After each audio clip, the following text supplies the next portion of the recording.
Welcome to the deep dive. So today we're tackling something maybe a bit unexpected in our super fast digital age. We're talking about how old Windows operating systems just stick around. And if you're listening, you probably like getting up to speed fast and finding those, surprising bits of info.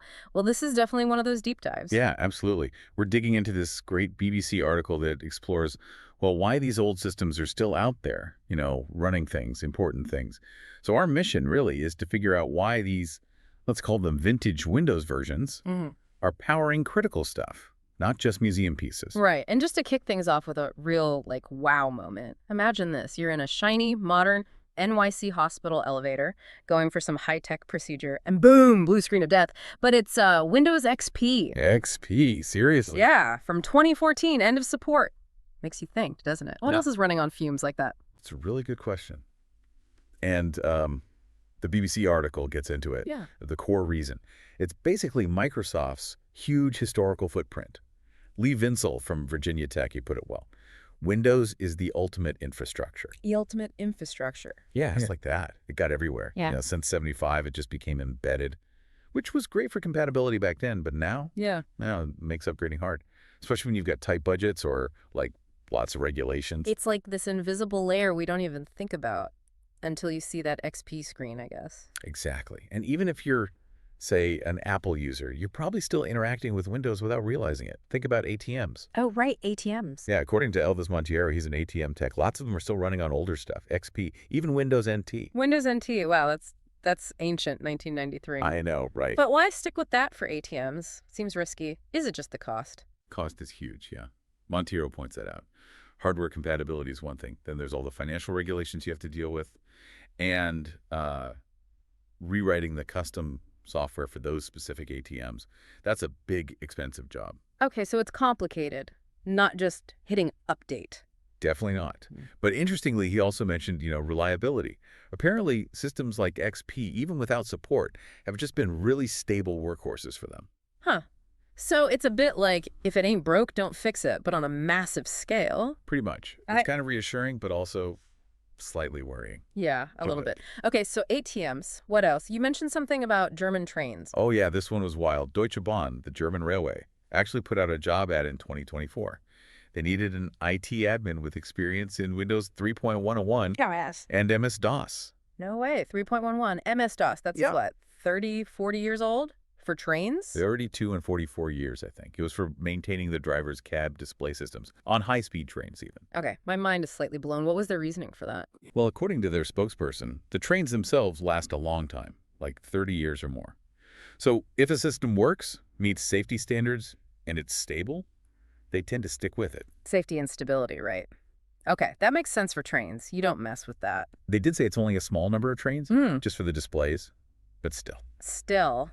And wasn't there something about floppy disks in San Francisco? That's right, the Muni Metro Light Rail, their automatic train control system, the ATCS. The system that keeps the trains running safely. Exactly.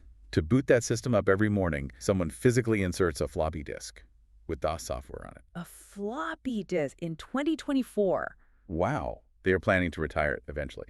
But for now, floppies are go. It just highlights how deep this stuff runs, doesn't it? These layers of older tech under everything. Let's talk about specialized hardware. The article mentioned some big photo printers. Yeah, down in San Diego. These huge things called light jets used for high-end photo printing. And they're running on Windows 2000. Servers running Windows 2000. Windows 2000. Okay, I remember that one. John Watts, who works with them, he calls them boat anchors. Huh. Boat anchors. Love it. So why keep these anchors afloat? Is the quality just that good? Apparently, yes. The image quality is supposed to be amazing, unbeatable even now. But upgrading is the real killer. Watts looked into moving just one connected PC to Windows Vista. Vista, okay. And the cost, with all the new software licenses needed, $50,000 to $60,000. Ouch. Okay, yeah. I can see why they'd stick with the boat anchors. Yeah, he basically said, I hate Windows, but I'm stuck with them. It's pure economics sometimes. Makes sense. And what about woodworking, CNC machines? Right, another good example. Scott Carlson, a woodworker, he uses this CNC machine, computer-controlled cutter. Yeah. It runs on Windows XP. He calls it a tank. Super robust hardware. But the software? Ah, well, that's the catch. He admitted the XP system itself has needed work, like a Hmm. full rebuild because it kept getting errors, So the tank needs its engine rebuilt now and then. pretty much. Which leads us to the human side of using this old tech. It could be rough. Like the psychiatrist at the VA, Eric Zabriskie. Exactly. Yeah. You talk about computers taking like 15 minutes just to boot up at the Department of Veterans Affairs. 15 minutes just to start Yeah, working. people just wouldn't log out, ever. Because starting up again was so painful. He said the performance was just excruciatingly slow. Yeah, Think about that and impact in healthcare. that's genuinely awful. 15 minutes is an eternity when you need information quickly. The article mentioned this idea of deferred maintenance. Yeah, M. Scott Ford, a software dev, explained it. Big organizations often focus on adding new shiny features. They tend to put off the less glamorous work of upgrading the underlying infrastructure. So the old stuff just stays there, getting older. Right, and the VA's patient record system, CPRS, is a prime example. It launched in '97, but it runs on top of another system, Vista, from 1985, originally MS-DOS based. Layers upon layers, like digital archaeology. Totally. Mm-hmm. And they're trying to fix it. This is apparently their fourth attempt to overhaul the whole thing. Fourth attempt. Wow. Yeah, the plan is to switch to a system the Department of Defense uses, hopefully by 2031. But it's only in a few places so far. And using the current system, CPRS, what's that like? Dr. Zabriskie described it. Oh, yeah. He said it's all text, all caps, Yeah. like a 90s word processor. No point and click. Nope. You have to type out commands, file paths. Apparently, it's super easy to make a mistake, miss one character, and mess things up. Very time-consuming, very error-prone. Man, that really highlights the hidden costs, doesn't it? The frustration, the potential for errors. So we've seen where it is, how it's used. Let's dig a bit more into the why. Knowledge transfer was mentioned. Yeah, Lee Vinsel brought that up. It's a big problem. When systems aren't updated, the knowledge of how they actually work gets concentrated in just a few people. And when those people leave? Exactly. You lose the ability to maintain or fix things. It's a real risk for critical infrastructure. A ticking clock, almost. What about security? Isn't older software a huge risk? Mostly, yes. Huge risk. Unsupported, often online. Mm. It's a target.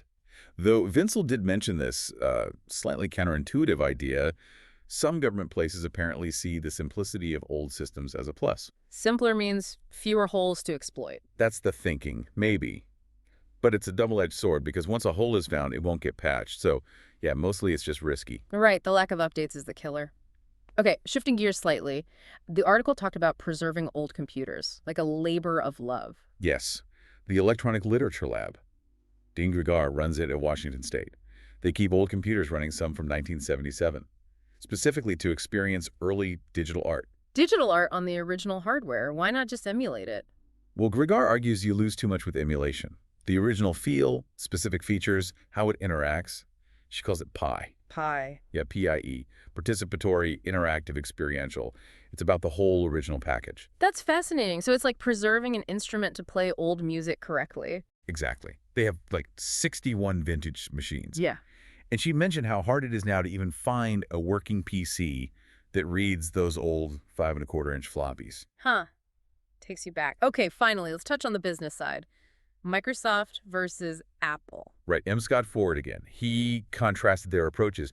Apple tightly links its hardware and software, and they're pretty quick to phase out old stuff. Yeah, they force you to upgrade more often, some would say. Whereas Microsoft, historically, was more about letting businesses use their existing hardware. They made money on software licenses, often with really long support windows. Which made them very attractive to businesses back then. Definitely. It gave them a big edge. But the side effect is, well, what we're talking about now. So Microsoft's success strategy inadvertently created this legacy issue. You could say that. Ford's quote was pretty blunt. Microsoft is just something you get stuck with. Stuck with. Okay, so let's wrap this up. We've gone from hospital elevators to German trains, floppy disks, boat anchor printers. It's quite a journey. It really is. Yeah. And the core takeaway, I think, is just how surprisingly dependent we still are on these ancient Windows systems. It's not one single reason.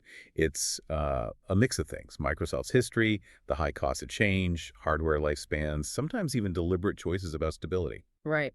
So maybe something for you, the listener, to think about next time you use an ATM or ride a train. Consider those hidden layers of tech underneath. What does it mean as these systems get even older in our hyper-connected world? And yeah, what other seemingly modern things might be running on surprisingly old foundations. It's definitely food for thought. Indeed it is. Makes you wonder what other tech dinosaurs are quietly keeping things running. A fascinating thought.